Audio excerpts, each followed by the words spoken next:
Hola, bon dia. Soc la Cristina Margalef, tinc 23 anys i sempre he viscut a Barcelona. Vaig néixer aquí i he crescut aquí, a aquest barri de l'Eixample. Vaig estudiar a l'escola Sant Miquel, és una escola que està ben a prop de l'IPSI, i sempre he volgut ser mestra. Vaig fer educació primària i des que vaig acabar la carrera m'he dedicat a això. Bé, com bé he comentat, m'he criat a Barcelona, concretament al barri de l'Eixample, i per mi sí que ha tingut gran importància perquè realment el lloc on neixes i creixes determina, és un factor molt determinant a la teva vida, i particularment és on també he tingut l'escola i he tingut la família. I el cercle d'amistats i els avis, els tiets, els cosins, doncs sempre els he tingut molt a prop i això ha fet que sigui una persona molt familiar. Penso que una cosa que m'identifica és el fet d'haver marxat cada cap de setmana fora al poble dels meus avis i des de llavors la passió cap al mar ha sigut rellevant a la meva vida. És una cosa necessària per mi i penso que també va molt lligat a la meva personalitat. El mar em transmet molta tranquil·litat i molta calma i hi he d'anar sovint com també per jo fer una mica de desconnexió de la ciutat i penso que tothom m'associa amb el mar, amb l'estiu, amb el sol i amb aquesta vitalitat que et dona la natura. Crec que el que més m'identifica i em descriu com a persona és el fet que soc molt empàtica, intento sempre posar-me a la pell dels altres i ajudar sempre que pugui.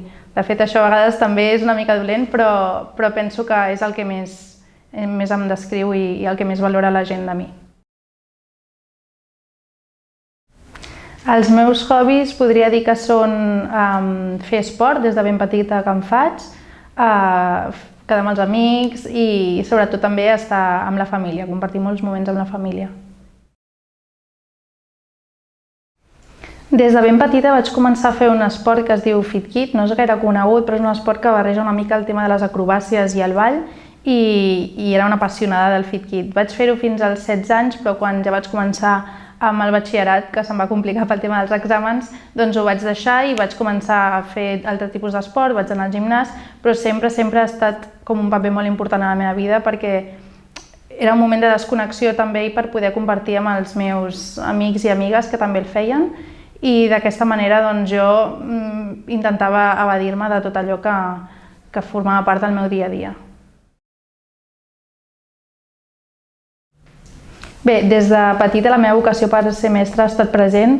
De fet, jo me'n recordo quan era ben petita que posava allà les meves nines i els meus ninos i els hi feia classe, o fins i tot quan estava a primària sempre era primera voluntària en ajudar companys potser que tenien més dificultats i em sentia, ja et dic, per mi la feina de mestra és molt gratificant, sempre ho he tingut clar i m'encanta veure l'evolució d'un nen, una nena, un infant que va creixent i va aprenent el seu dia a dia.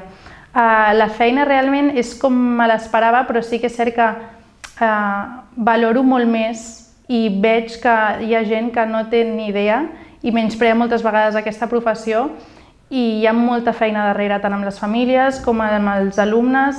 Hi ha una part psicològica també que has d'atendre. Al final estàs dins de la vida dels alumnes i tens la part més important d'una família, que és un fill, i tens 25 responsabilitats a l'aula. Per tant, és una feina molt complicada però alhora molt gratificant. L'escola IPSI sempre m'havia cridat l'atenció perquè, de fet, està al mateix barri de l'escola que jo anava i he viscut sempre. Llavors vaig decidir escollir-la com a escola per fer pràctiques l'últim any d'universitat, a quart. Vaig començar fent pràctiques aquí d'educació física i combinava també amb hores amb un tutor, a cinquè. Realment l'experiència va ser boníssima i això va ser el 2021.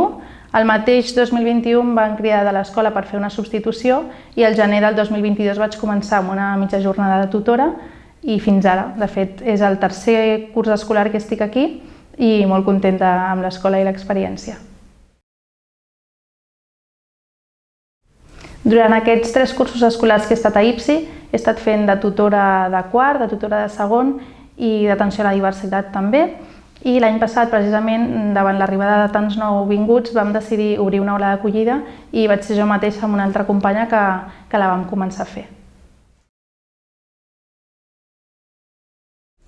Per mi, l'aula d'acollida és un espai segur i obert per tots aquells nouvinguts que arriben I bàsicament el que treballem són aspectes emocionals perquè són nens i nenes que venen amb un dol migratori que s'ha de treballar, estan canviant de cultura, estan canviant a vegades de família fins i tot, de casa, d'amistats, d'escola, i el tema emocional per nosaltres és primordial treballar-ho a l'aula. A més, penso que és un espai també on es troben amb companys i companyes que estan en la mateixa situació i es poden sentir identificats. Llavors, per mi, bàsicament treballem la part oral, la part emocional, i sí que és cert que és com un aprenentatge intensiu de la llengua catalana, perquè d'aquesta manera ells es podran incorporar a l'aula ordinària el més aviat possible. Són unes hores a la setmana només, no és bo tampoc que sigui tota la jornada, perquè és cert que han de fer vincle també amb la seva aula ordinària. Bé, penso que la nostra tasca com a docents cada dia és inesperat i cada dia són coses noves, coses que no tens previstes, no? I valoro molt, he après molt a la capacitat aquesta d'improvisació i d'adaptar-te al dia a dia a les necessitats dels nens, de les nenes. Una experiència així inesperada que hagi tingut amb algun alumne, de moment no, sí que és cert que he tingut algun accident de que s'han fet mal i en aquests moments et poses una miqueta més nerviós o alguna situació més complicada amb algunes famílies a les entrevistes, però si m'hagués de quedar amb una experiència positiva em quedo amb l'experiència de com marxen els nens de l'aula d'acollida i el vincle que fas amb ells realment.